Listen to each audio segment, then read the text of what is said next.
Okay, I want to talk about love languages very briefly. There's other videos on love languages that I highly recommend you look at in the context of relationships. You'll find these in the dating game section of Lifepoints and maybe a few other places. Love Languages is born out of a book written by Dr. Gary Chapman entitled The 5 Love Languages. And his premise is this: we speak love to one another. In fact, we receive love from one another in a specific way. Some people receive love by the sharing of quality time, others by gifts. You give someone a gift that says, I love you more than anything. Others, an act of service. If you do something for them, that's their way of receiving and understanding you love them. Encouragement, words of encouragement are very important to some people. A lot of men like this. It's a way of saying I love you beyond just saying I love you. And physical touch, mostly non-sexual touch, but physical touch is another way, the 5th way, that we actually receive love. Some people want a hug, they want physical acts of affection, you hold their hand. That's like saying, I love you.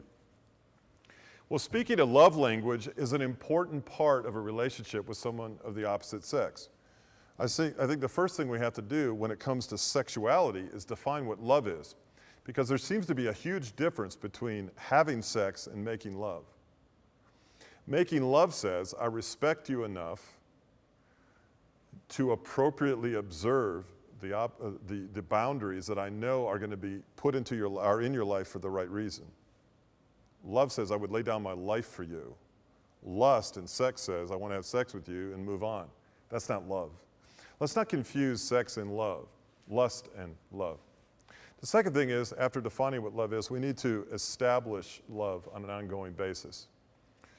Communicate love on an ongoing basis, to walk in love on an ongoing basis, and to make commitments in love to one another and express love sexually once that covenant of marriage is made. So love is a word, my gosh, we use it all the time in the wrong context. I wish we had another word all of a sudden because we've used it for so many things. I love this song, I love this dance, I love this show, I love this movie, I love this food, I love you.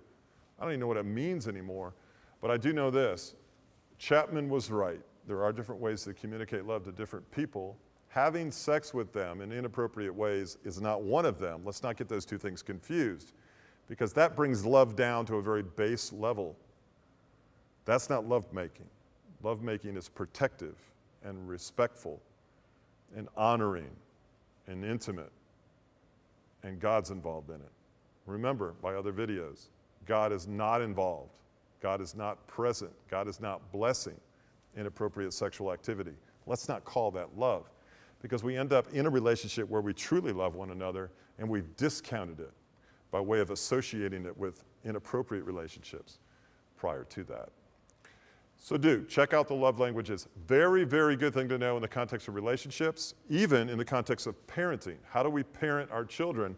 Our children each have a love language. You can go online, get an assessment. Dr. Gary Chapman, Google that, 5 love languages. There's tests there. You can download them and take them. It's fun. Only takes a few minutes. Find out what your love language is and see if those who, quote, love you understand what your love language is as well. Love languages.